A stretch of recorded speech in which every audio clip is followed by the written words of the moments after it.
আসসালামু আলাইকুম। সবাইকে স্বাগত জানাচ্ছি আমার দেশ মিড ডে নিউজে। সঙ্গে আছি আমি মাহবুবুর রহমান ইমন। শুরুতেই শিরোনাম। তফসিলের পর আইন শৃঙ্খলা পরিস্থিতি ভালো হবে বলে মন্তব্য সিইসির। ওসিদেরও লটারির মাধ্যমে বদলি করা হবে বলে জানালেন স্বরাষ্ট্র উপদেষ্টা। বিএনপি নেতা ফজলুর রহমানের বিরুদ্ধে ট্রাইব্যুনালে অভিযোগ। পোস্টাল ব্যালট নিবন্ধন করে ভোট দিতে পারবেন প্রবাসীরা। নিজেকে নিয়ে নোংরামি বন্ধ করার আহ্বান জগন্নাথ বিশ্ববিদ্যালয়ের ছাত্রদল নেত্রী খাদিজাতুল কুবরা। ডিসেম্বরে বাংলাদেশ পাকিস্তান সরাসরি বিমান চলাচল শুরুর সম্ভাবনা। ফরাদ মজহারের কন্যা সমতলী হলেন মামদানি ট্রানজিশনাল টিমের সদস্য। আরব আমিরাতে চীনের সামরিক ঘাঁটি তৈরির সম্ভাবনা জানালেন মার্কিন কর্মকর্তারা। 408 রানে ভারতকে হারিয়ে ইতিহাস গড়ল দক্ষিণ আফ্রিকা। শুনছিলেন সংবাদ শিরোনাম, এবার বিস্তারিত। প্রধান নির্বাচন commissioner CEC AMM Nasir Uddin বলেছেন, আইন শৃঙ্খলা পরিস্থিতি সন্তোষজনক নয়, তবে নির্বাচনের তফসিল ঘোষণার পর পরিস্থিতি ভালো হবে। নির্বাচনের ঝুঁকিপূর্ণ এলাকায় আলাদা আলাদা ব্যবস্থা নেওয়া হবে। বুধবার সকালে ত্রয়োদশ জাতীয় সংসদ নির্বাচন উপলক্ষে বিজেপি সদর দফতরের দলে নির্বাচনী প্রশিক্ষণ ও মহড়া পরিদর্শন শেষে সাংবাদিকদের তিনি এসব কথা বলেন। সিইসি বলেন, আইন শৃঙ্খলা বাহিনী নির্বাচনে তাদের দায়িত্ব পালনে প্রতিজ্ঞাবদ্ধ, তাই ভোটে আইন শৃঙ্খলা রক্ষা করে সুষ্ঠু ও সুন্দর নির্বাচন উপহার দিতে পারব। আসন্ন ত্রয়োদশ জাতীয় সংসদ নির্বাচনের আগে সব জেলার পুলিশ সুপার এবং ওসি লটারির মাধ্যমে বদলি করা হবে বলে জানিয়েছেন স্বরাষ্ট্র উপদেষ্টা লেফটেন্যান্ট জেনারেল অবসরপ্রাপ্ত মোহাম্মদ জাহাঙ্গীর আলম চৌধুরী। আজ বুধবার সচিবালয়ে স্বরাষ্ট্র মন্ত্রণালয়ের সম্মেলন কক্ষে গণমাধ্যম কর্মীদের তিনি কথা জানান। তিনি বলেন, যে কোনো জাতীয় সংসদ নির্বাচনে ডিসি, এসপি, ইউনো এবং ওসিরা গুরুত্বপূর্ণ ভূমিকা পালন করেন। নির্বাচনের সময় দেখা যায় প্রার্থীরা তাদের আসনে পছন্দের ডিসি, এসপি কিংবা ওসিকে পদায়ন করতে চান। সরকার এবার সিদ্ধান্ত নিয়েছে, গণমাধ্যমকে ডেকে সবার সামনে লটারি করব। লটারি অনুযায়ী নির্বাচনের আগে বিশেষভাবে এসপি ও ওসিদের পদায়ন করা হবে। এখন কর্মকর্তারা যেখানেই থাকুক না কেন, নির্বাচনের আগে তাদেরকে লটারির মাধ্যমে বদলি করা হবে। এর আগে নির্বাচন সুষ্ঠুভাবে সম্পূর্ণ করার লক্ষ্যে বিভিন্ন কর্ম পরিকল্পনা প্রণয়নের সিদ্ধান্ত নেয়ার জন্য আইন শৃঙ্খলা রক্ষাকারী বাহিনীর সঙ্গে তিনি বৈঠক করেন। এদিকে নির্বাচনে দায়িত্ব পালনের জন্য 64 জেলার পুলিশ সুপার চূড়ান্ত করেছে অন্তর্বর্তী সরকার। সোমবার প্রধান উপদেষ্টার বাসভবন যমুনায় লটারি করে এই এসপিদের নির্বাচন করা হয়। বুধবার এসপিদের পদায়ন নিয়ে প্রজ্ঞাপন জারি করা হয়। পুলিশের নির্ভরযোগ্য সূত্রগুলো জানায়, অতীতে এসপি হিসেবে যারা দায়িত্ব পালন করেছেন এমন কর্মকর্তাদের তালিকা থেকে বাদ দেওয়া হয়। এরপর পুলিশ ক্যাডারের 25, 27 ও 28তম ব্যাচের কর্মকর্তাদের মধ্য থেকে যাচাই বাছাই করে একটি তালিকা প্রস্তুত করা হয়। সেই তালিকায় থাকা কর্মকর্তাদের মধ্য থেকে লটারির মাধ্যমে 64 জনকে নির্বাচন করা হয়েছে। এছাড়া বাংলাদেশ পুলিশের 33 কর্মকর্তাকে ডিআইজি পদে পদোন্নতি দেওয়া হয়েছে। বুধবার দুপুরে স্বরাষ্ট্র মন্ত্রণালয়ের জননিরাপত্তা বিভাগের পৃথক দুটি প্রজ্ঞাপনে এ তথ্য জানা গেছে। বিএনপি চেয়ারপারসনের উপদেষ্টা, কাউন্সিলের সদস্য ও সুপ্রিম কোর্টের আইনজীবী ফজলুর রহমানের বিরুদ্ধে আন্তর্জাতিক অপরাধ ট্রাইব্যুনাল আদালত অবমাননার কনস্টেপ অব কোর্ট অভিযোগ করেছে প্রসিকিউশন। বুধবার দুপুরে আন্তর্জাতিক অপরাধ ট্রাইব্যুনালের রেজিস্ট্রার বরাবর এই অভিযোগ করা হয়। Prosecutor Gazi HM. তামিম বিষয়টি নিশ্চিত করেছেন। এর আগে শনিবার একটি বেসরকারি একটি চ্যানেলের মুক্তবাক অনুষ্ঠানে তিনি এই ট্রাইব্যুনালের বিচার মানি না শীর্ষক মন্তব্য করেন। এদিকে বিভিন্ন মন্তব্যের জেরে গত 26 আগস্ট 3 মাসের জন্য ফজলুর রহমানের দলীয় সব পদ স্থগিত করে বিএনপি। পদ স্থগিত থাকা অবস্থায় কিশোরগঞ্জ 4, ইটনা, মিঠামইন ও অষ্টগ্রাম আসন থেকে প্রাথমিকভাবে ফজলুর রহমানকে মনোনয়ন দেয় বিএনপি। আগামী জাতীয় সংসদ নির্বাচনে প্রথমবারের মতো ভোট দেওয়ার সুযোগ পাচ্ছেন প্রবাসী বাংলাদেশিরা। এই লক্ষ্যে ভোটার নিবন্ধন অ্যাপ চালু করা হচ্ছে। সেখানে নিবন্ধন চূড়ান্ত করলেই ব্যালট পেপার চলে যাবে ভোটারদের কাছে। বিশ্বের বিভিন্ন দেশে থাকা প্রবাসী বাংলাদেশিদের কাছে ব্যালট পৌঁছানোর পর ভোট প্রদান শেষে সেটি রিটার্নিং কর্মকর্তার কাছ পর্যন্ত পৌঁছাতে সর্বনিম্ন 15 দিন থেকে সর্বোচ্চ 30 দিন পর্যন্ত সময় লাগতে পারে বলে জানিয়েছে নির্বাচন কমিশন বা ইসি। এ কারণে বিদেশে যে ব্যালট পাঠানো হবে সেখানে থাকবে নিবন্ধিত সবগুলো রাজনৈতিক দল ও জাতীয় নিবন্ধনের জন্য ইসির নির্ধারিত প্রতীক। একই সাথে না ভোট যুক্ত থাকবে ওই ব্যালটে।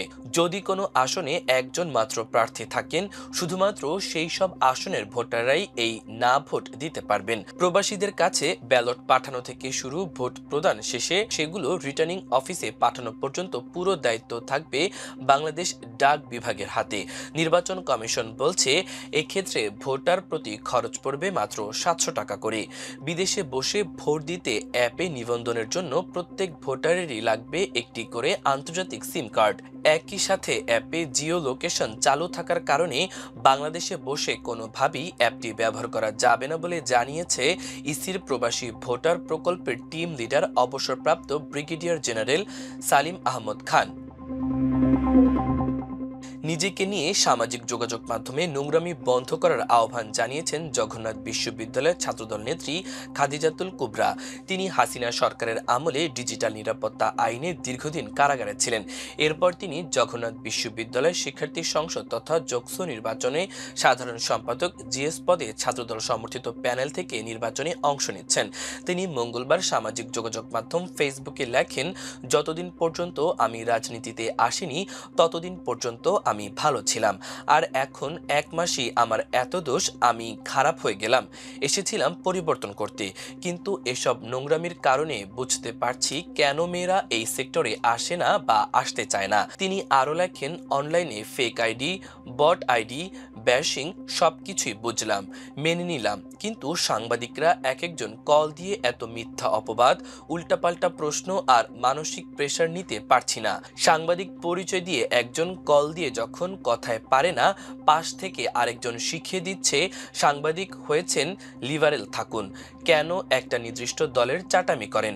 15 মাস কারাগারে থেকেও এত মানসিকভাবে বিপর্যস্ত হয়নি যতটা গত কিছুদিন হয়েছে। উল্লেখ করে তিনি লেখেন, আমি কারো সঙ্গে কখনো খারাপ কিছু করিনি, আল্লাহর ওয়াস্তে আপনারা আমাকে নিয়ে নোংরামি করিয়েন না প্লিজ।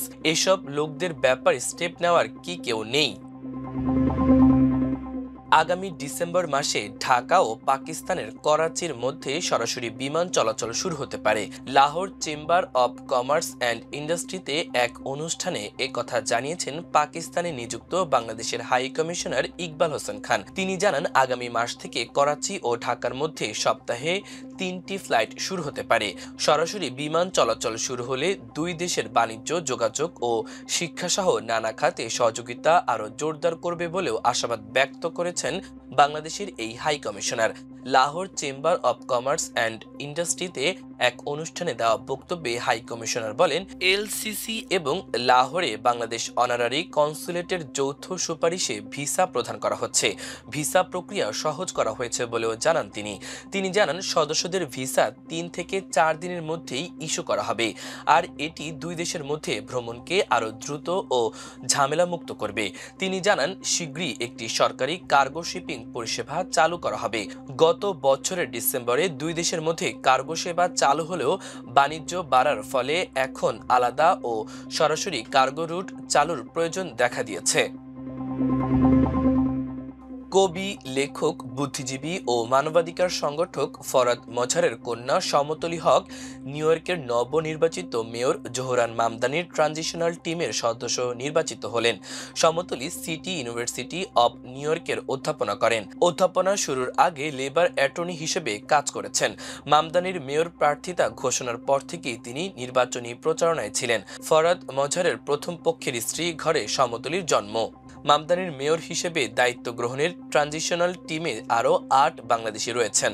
আগামী 1 জানুয়ারি যুক্তরাষ্ট্রে সর্ববৃহৎ শহরের মেয়র হিসেবে শপথ নেবেন মুসলিম জোহরান মামদানি।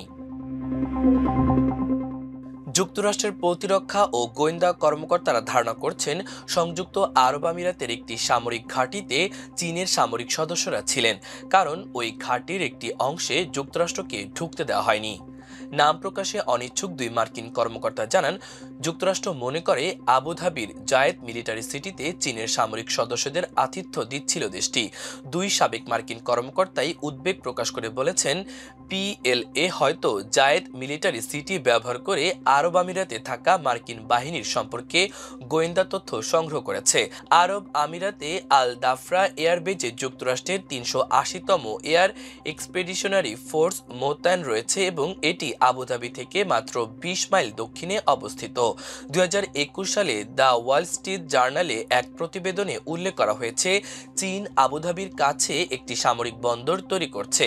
ওই খবর প্রকাশের কয়েক সপ্তাহ পর অন্য একটি নিবন্ধনে দাবি করা হয়, যুক্তরাষ্ট্রের অনুরোধে আরব আমিরাতে সেই প্রকল্প বন্ধ করে দিয়েছে। তবে ডিসকর্ড মেসেজিং প্ল্যাটফর্মে ফাঁস হওয়া গোপন নথিতে বলা হয়েছে, ১ বছর পর চীন সেই ঘাঁটিতে আবারও কাজ শুরু করেছে। ভারতের মাটিতে স্বাগতিকদের টানা ২ টেস্ট ম্যাচে হারিয়ে দক্ষিণ আফ্রিকা ২-০তে হোয়াইট হাউস করে এক ঐতিহাসিক সাফল্য অর্জন করেছে। বুধবার সিরিজের শেষ টেস্টে দক্ষিণ আফ্রিকা ভারতকে ৪০৮ রানের বিশাল ব্যবধানে পরাজিত করে। ৪৪৯ রানের অসম্ভাব্য লক্ষ্যে ব্যাট করতে নেমে ভারত অল আউট হয়ে যায় ১৪০ রানে। ভারতের মাটিতে এটাই দক্ষিণ আফ্রিকার সবচেয়ে বড় জয়। টেস্ট ক্রিকেটে এটি তাদের দ্বিতীয় সিরিজ জয়। এর আগে ২০০০ সালে হেনসি ক্রোনিয়ের অধীনে এমন সাফল্য পেয়েছিল প্রোটিয়ারা। ২৫ বছর পর এই সাফল্যের সঙ্গে যোগ দিলেন অধিনায়ক টেম্বা বাবুমা। প্রিয় দর্শক, আমাদের মিড ডে নিউজের আয়োজন এ পর্যন্তই। সবাই ভালো থাকুন, সুস্থ থাকুন, আমার দেশের সঙ্গেই থাকুন। নিউজটি ভালো লাগলে চ্যানেলটি সাবস্ক্রাইব করুন। আল্লাহ হাফেজ।